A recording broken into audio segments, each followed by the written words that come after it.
당신 정말 요새 너무 수상하다고. 도대체 그 남자가 누군데? K-팝의 글로벌 인기에 이어 이제는 K-트로트의 팬들도 늘어나기 시작했습니다. 그 중심에는 우리의 영웅 이명웅이 있죠. 2023년 2월 LA에서 열린 콘서트의 대성공이 이를 증명합니다. 오늘은 보스턴의 평화로운 교회 마을에 불어닥친 예상치 못한 변화에 대한 이야기입니다. 30년간 고등학교에서 클래식 음악을 가르치다 은퇴한 교사가 아내의 행동을 이상하게 여기기 시작했습니다. 그리고 그가 알게 된 충격적인 진실은 바로 자신의 아내가 한국의 트로트 가수에게 푹 빠져 있다는 것이었죠. 클래식 음악만을 고집하던 음악 교사가 어떻게 한국 트로트의 매력에 빠지게 되었을까요? 그리고 이 특별한 음악이 그들 부부의 인생을 어떻게 바꾸어 놓았을까요? 보스턴의 한 미국인 부부가 들려주는 감동적인 이야기, 지금 시작합니다. 잠깐만요. 1초면 가능한 좋아요 버튼을 눌러주시면 영상 제작에 큰 힘이 됩니다. 안녕하세요.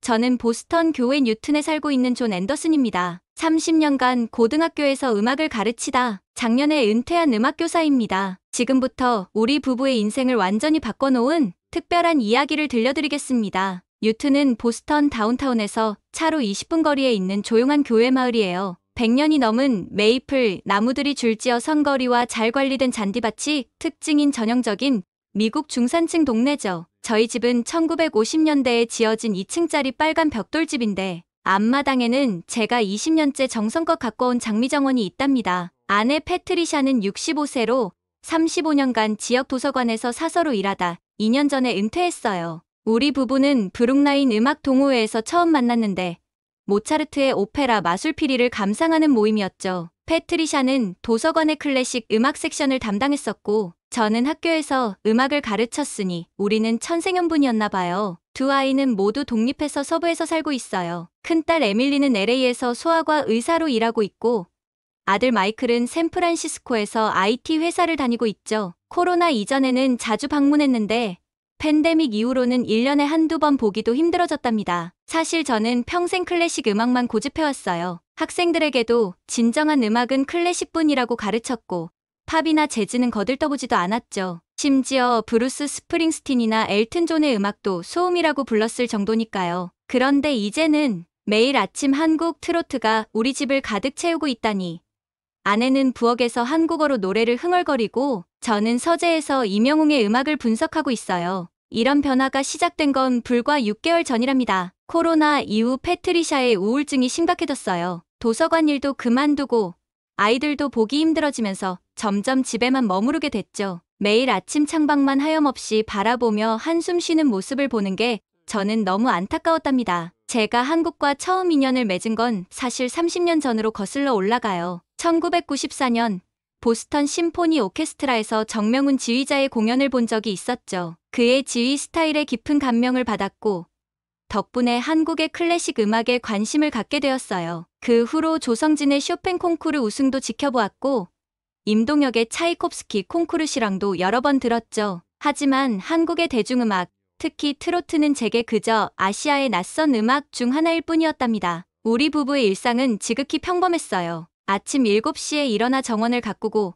저는 동네 커피숍에서 은퇴한 교사들과 체스를 두며 시간을 보냈죠. 패트리샤는 가끔 도서관에 들러 옛 동료들과 차를 마시는 게 전부였어요. 평화롭지만 어쩐지 생기 없는 나날이었답니다. 평소와 다름없던 어느 아침 패트리샤가 태블릿을 보다가 갑자기 감탄사를 내뱉었어요. 저는 평소처럼 신문을 보고 있다가 아내의 반응이 궁금해 고개를 들었죠. 여보, 이리 와서 같이 들어봐요. 이 가수의 목소리가 너무 특별해요. 화면 속에는 한 젊은 한국 가수가 노래를 부르고 있었어요. 영어 자막이 있어 가사를 이해할 수 있었는데 정말 아름다운 사랑 노래였답니다. 이 가수의 이름이 이명웅이래요. 유튜브가 갑자기 추천해줬는데 어쩜 이렇게 감동적일 수가 있죠? 패트리샤의 눈에서는 어느새 눈물이 흐르고 있었어요. 아내가 음악을 들으며 울기는 처음이었죠. 마지막으로 그런 모습을 본 게 언제였더라. 아마도 1990년대 파바로티의 공연장에서였을 거예요. 저는 사실 그날 아침 아내의 반응을 심각하게 받아들이지 않았어요. 그저 일시적인 감상이라고 생각했던 거죠. 하지만 패트리샤는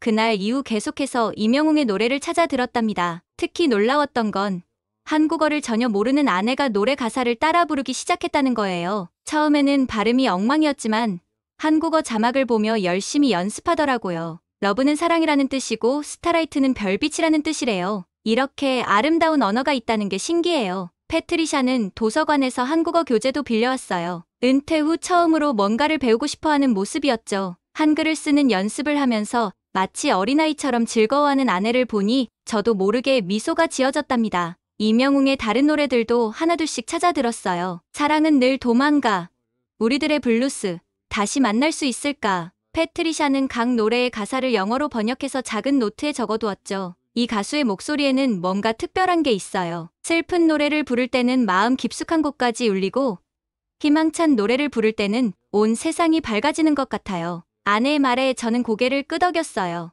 음악 교사로서 저도 느낄 수 있었거든요. 이명웅의 목소리에는 분명 특별한 감성이 있었답니다. 유튜브의 알고리즘은 계속해서 새로운 영상들을 추천해줬어요. 이명웅의 콘서트 영상, 예능 프로그램 출연 장면, 팬들과의 만남. 패트리샤는 마치 보물을 발견한 것처럼 하나하나 찾아보며 행복해했죠. 특히 이명웅이 팬들을 대하는 모습에 감동받았다고 해요. 나이 많은 팬들을 친할머니처럼 공경하고 젊은 팬들은 친동생처럼 따뜻하게 대하는 모습이 너무 보기 좋더라고요. 존, 이제 알겠어요. 왜 그를 영웅이라고 부르는지. 패트리샤의 이 한마디가 아직도 기억에 남아요. 아내는 이명웅의 노래를 통해 무언가를 발견한 것 같았어요. 단순한 음악적 감동을 넘어서는 무언가를. 그리고 그건 우리 부부의 일상을 조금씩 변화시키기 시작했답니다. 저는 사실 아내의 새로운 취미를 못마땅하게 여겼어요. 30년 넘게 클래식만을 사랑해온 음악교사의 고집이었겠죠. 처음에는 그저 일시적인 관심이려니 했는데 패트리샤의 열정은 날이 갈수록 커져만 갔답니다. 매일 아침 집 안에는 이명웅의 노래가 울려 퍼졌어요. 아내는 부엌에서 요리하면서 한국어로 노래를 따라 부르고 태블릿으로는 한국 요리 영상을 보며 비빔밥과 김치찌개를 만들기 시작했죠. 클래식 음악만 들리던 우리 집이 이제는 완전히 다른 공간이 되어버린 것만 같았습니다. 도서관에서도 패트리샤의 변화를 눈치챈 모양이었죠. 30년간 클래식 음악 섹션을 담당하던 그녀가 이제는 한국 문화 관련 서적을 찾아보고 한국어 교재를 빌려가는 모습에 전직 동료들이 적잖이 놀랐다고 하더라고요. 저는 음악교사로서의 전문성을 내세워 여러 번 지적을 했어요. 트로트는 클래식에 비해 음악적 완성도가 떨어진다느니 한국어를 모르면서 노래를 따라 부르는 건 의미가 없다느니 하는 말들이었죠. 하지만 패트리샤는 제 말에 전혀 동요하지 않았답니다. 오히려 아내는 이명웅의 음악성을 설명하기 시작했어요. 그의 발성법이 얼마나 훌륭한지, 감정 전달력이 얼마나 뛰어난지를 설명하더군요. 심지어 클래식 음악과 트로트의 접점을 찾아내어 제게 설명하기도 했답니다. 도서관에서 한국 음악의 역사를 공부한 패트리샤는 트로트가 일제강점기에 한국인들의 한과 슬픔을 달래준 음악이라고 설명했어요. 그리고 이명웅이 어떻게 이 전통적인 장르를 현대적으로 재해석했는지도 자세히 이야기해 주었죠. 제 고집은 서서히 흔들리기 시작했어요. 음악교사로서 보니 이명웅의 음악에는 분명 특별한 무언가가 있었거든요. 그의 발성법은 정통 클래식 트레이닝을 받은 흔적이 역력했고 곡의 편곡과 구성도 상당히 세련되어 있었답니다. 더구나 패트리샤의 변화는 눈에 띄게 긍정적이었어요. 코로나 이후 우울증으로 힘들어하던 아내가 활기를 되찾았고 새로운 취미를 통해 삶의 즐거움을 찾아가는 모습이 보기 좋았죠. 하지만 진짜 고민은 그때부터였어요. 어느 날 패트리샤가 LA에서 열리는 이명웅 콘서트 이야기를 꺼낸 거죠. 2023년 2월 이명웅의 LA 콘서트에 가고 싶다고 했어요. 내심 불안했습니다. 67세의 나이에 LA까지 가서 콘서트를 본다는 게 위험하게 느껴졌거든요. 게다가 한국 가수의 콘서트라니 우리 나이에 그런 곳에 가도 되는 걸까 하는 걱정도 들었답니다. 그렇게 우리 부부는 처음으로 심각한 의견 충돌을 겪게 되었어요. 제 반대에 패트리샤는 처음으로 울면서 자신의 심정을 토로했고 LA에 사는 딸 에밀리까지 나서서 저를 설득하기 시작했답니다. 음악을 통해 새로운 삶의 의미를 찾은 아내와 고집스러운 저와의 갈등이 시작된 거죠. 비가 내리던 어느 저녁, 혼자만의 시간을 보내기 위해 서재에 들어갔어요. 평생 모아온 클래식 음반들 사이에서 문득 의문이 들었답니다. 왜 나는 다른 음악들을 이렇게 배척해왔을까? 그날 밤, 처음으로 진지하게 이명웅의 음악을 들어보기로 했어요. 음악 교사로서의 전문성을 가지고 객관적으로 평가해보고 싶었거든요. 헤드폰을 끼고 Trust in Me를 틀었는데 첫 소절부터 깜짝 놀랐답니다. 이명웅의 발성법은 제가 알던 트로트 가수들과는 완전히 달랐어요. 성악을 전공한 듯한 호흡 조절,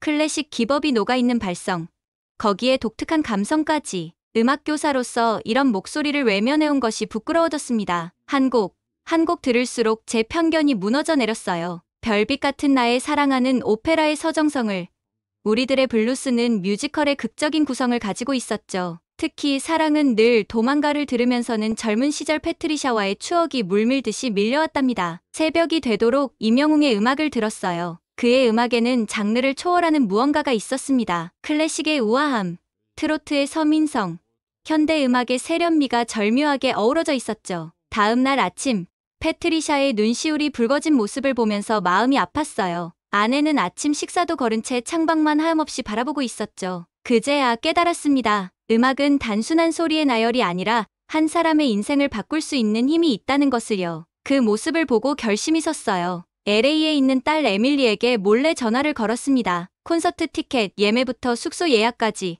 모든 걸 비밀리에 준비하기 시작했죠. 음악을 가르치며 평생을 보낸 제가 이제는 학생이 되어 한국어로 된 노래를 연습하기 시작했답니다. 특히 사랑은 늘 도망가의 가사를 외우는데 많은 시간을 들였어요. 콘서트장에서 패트리샤와 함께 부르고 싶었거든요. 차고에 숨어서 매일 발음 연습을 했는데 한국어의 발음이 이렇게 어려운 줄 몰랐답니다. 저의 변화는 자연스럽게 주변에도 영향을 미쳤어요. 고등학교 음악부 동료들과 만났을 때 처음으로 클래식 외의 음악을 긍정적으로 이야기했죠. 그들도 처음에는 놀랐지만 이명웅의 음악을 들어보더니 고개를 끄덕이더군요. 이제는 클래식 음악과 트로트가 서로 다른 매력을 가진 음악이라는 걸 인정하게 되었어요. 좋은 음악은 장르를 초월한다는 진리를 뒤늦게 깨달은 거죠. 학생들에게 편협한 음악관을 가르쳤던 과거가 부끄러워질 정도였답니다. 패트리샤는 아직 제 마음의 변화를 모르고 있었어요. 곧 있을 생일에 LA 콘서트 티켓을 깜짝 선물로 줄 생각을 하니 가슴이 설렜습니다.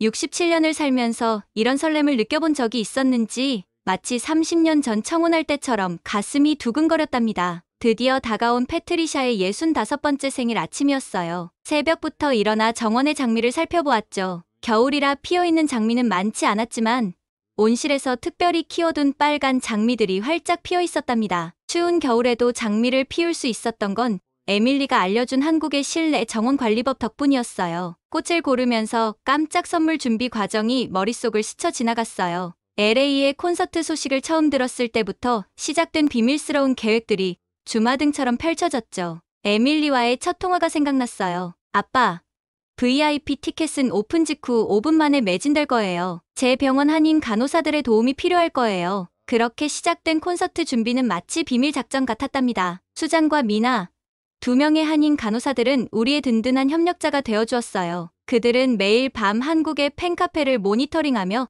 콘서트 정보를 수집했고 심지어 한국의 팬클럽 회원들과 연락해 VIP 티켓 예매를 도와주겠다는 약속까지 받아냈었죠. 티켓 예매 당일 저는 마치 증권가의 주식 거래자처럼 긴장된 마음으로 컴퓨터 앞에 앉아 있었어요. 5개의 노트북이 켜져 있었는데 각각 아이디로 접속해 있었죠. 에밀리와 간호사들은 영상통화로 실시간 작전 회의를 하고 있었고요. 예매 시작 3분 만에 성공했다는 수잔의 외침이 들렸어요. VIP석 2장을 확보했다는 소식에 마치 보스턴 심포니 오케스트라의 수석 바이올리니스트 자리를 따낸 것처럼 기뻤답니다. 호텔 예약도 쉽지 않았어요. 돌비 시어터 근처의 모든 호텔이 콘서트 관객들로 가득 찼었거든요. 다행히 미나의 사촌이 LA 관광업계에서 일하고 있어서 힐튼 호텔의 마지막 남은 스위트룸을 구할 수 있었답니다. 아침 식사 테이블에는 패트리샤가 좋아하는 이명웅의 별빛 같은 나의 사랑아가 흘러나오고 있었어요. 방 안가득 퍼지는 음악을 들으며 패트리샤는 의아한 표정을 지었죠. 제가 먼저 그의 음악을 틀어놓은 건 처음이었으니까요. 장미꽃다발을 건네자 패트리샤의 눈에서는 눈물이 흘러내렸어요. 꽃다발 사이에 숨겨둔 티켓을 발견한 순간 아내는 마치 시간이 멈춘 것처럼 그 자리에 얼어붙었답니다. VIP석 티켓 2장, 퍼스트 클래스 비행기표, 힐튼 호텔 스위트룸 예약증. 패트리샤는 믿을 수 없다는 듯 서류들을 몇 번이고 다시 보았어요. 그리고는 내 이름을 부르며 흐느껴 울었죠. 특별한 건 티켓만이 아니었어요. 에밀리가 보내준 이명웅 팬클럽 공식 응원 키트도 있었답니다. 응원봉과 슬로건, 그리고 공연장에서 입을 수 있는 특별 제작 티셔츠까지. 한인 간호사들이 한국에서 직접 공수해온 거였어요. 깜짝 선물의 여파는 상상 이상이었어요. 패트리샤는 그날부터 LA 여행 준비에 완전히 몰두했죠. K타운의 한 식당에서 비빔밥 먹는 법을 연습하고 콘서트장에서 입을 옷을 고르고 이명웅에게 전할 영어 메시지도 준비했답니다. 가장 감동적이었던 순간은 패트리샤가 우리의 첫 데이트를 떠올리며 한 말이었어요. 30년 전 보스턴 심포니의 공연장에서 처음 만났던 그때처럼 이번에도 음악이 우리를 하나로 이어주고 있다고 했죠.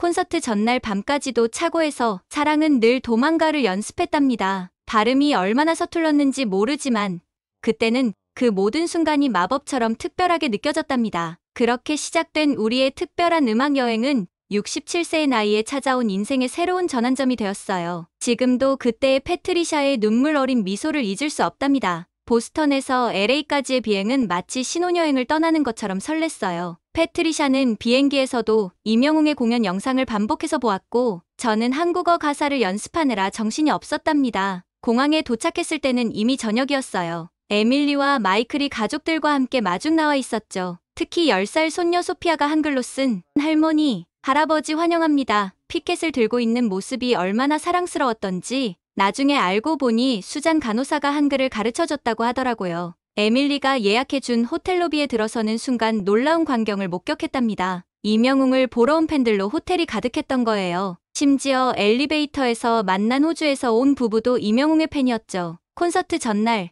K타운 투어는 정말 특별했어요. 에밀리가 수잔과 미나의 도움을 받아 계획한 거였죠. 처음 먹어보는 순두부찌개에 패트리샤는 행복해했고 한인 슈퍼마켓에서는 이명웅이 좋아한다는 라면을 한 박스나 사기도 했답니다. 그날 저녁 K타운의 노래방에서 잊지 못할 추억이 생겼어요. 수잔과 미나가 우리를 위해 특별히 예약해둔 방이었는데 이명웅의 노래만 전문적으로 다루는 노래방이었거든요. 처음에는 쑥스러워하던 패트리샤가 Trust in me를 부르기 시작했고 저는 서툰 한국어로 사랑은 늘 도망가를 불렀죠. 콘서트 당일 콘서트장 앞은 이미 팬들로 가득했어요. 평균 연령이 50대 이상으로 보였는데 모두들 젊은이들 못지않게 열정적이었답니다. 저희처럼 부부가 함께 온 경우도 많았고 이명웅의 얼굴이 프린트된 티셔츠를 입은 외국인들도 눈에 띄었어요. VIP 입장권 덕분에 좋은 자리에 앉을 수 있었어요. 무대와의 거리가 10m도 채 되지 않았죠. 공연이 시작되기 전 주변 관객들과 이야기를 나누었는데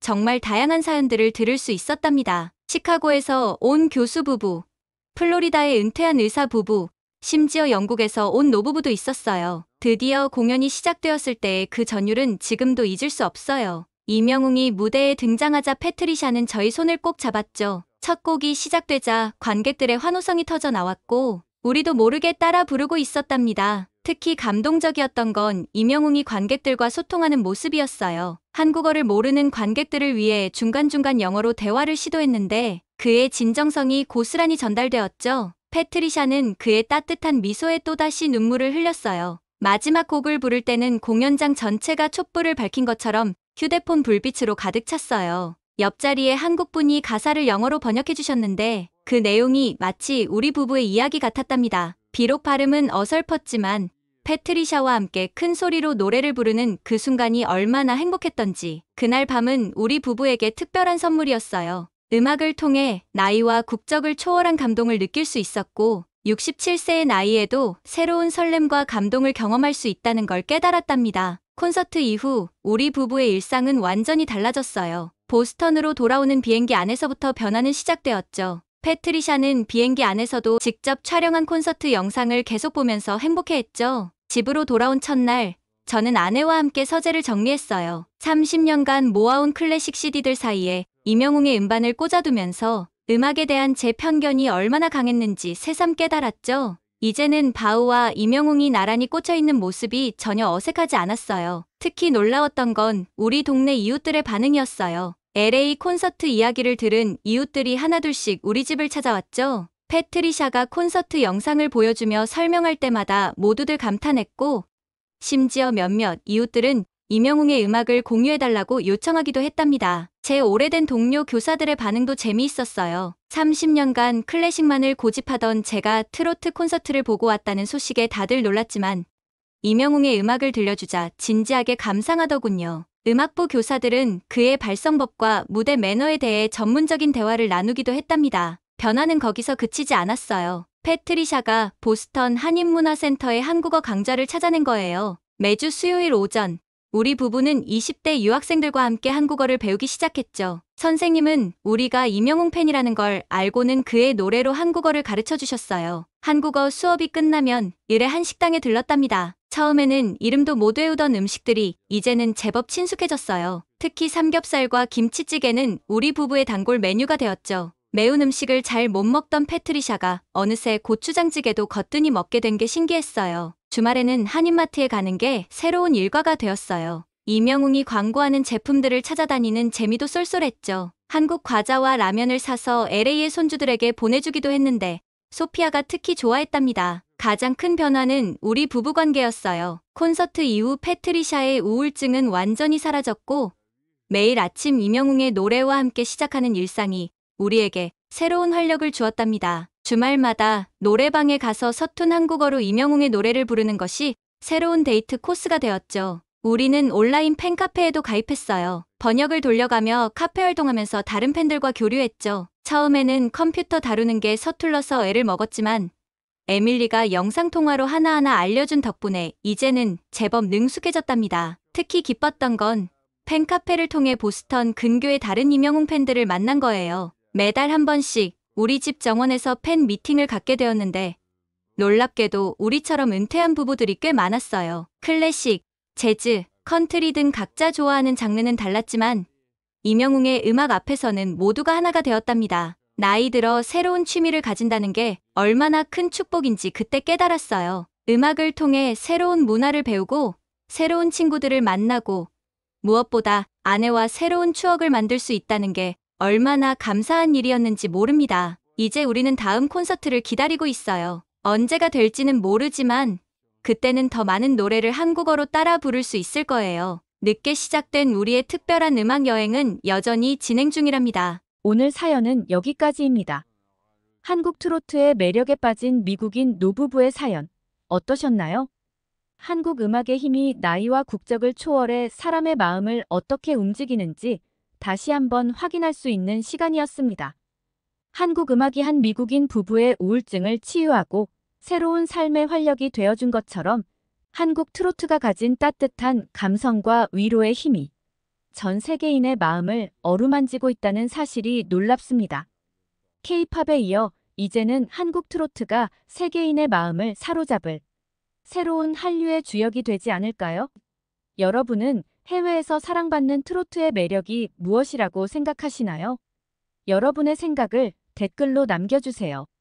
감동뭉클에서는 여러분의 소중한 마음을 모아 사연 주인공들에게 전해드리고 있습니다. 여러분 주변에 감동적이거나 재미있는 실제 사연들을 제보받고 있으니 언제든 저희 공식 메일로 제보해주세요. 여러분이 보내주신 사연이 다음 영상의 주인공이 될 수 있습니다. 오늘 들려드린 사연이 마음에 드셨다면 구독과 좋아요 눌러주시고 주변 분들과도 공유해주세요.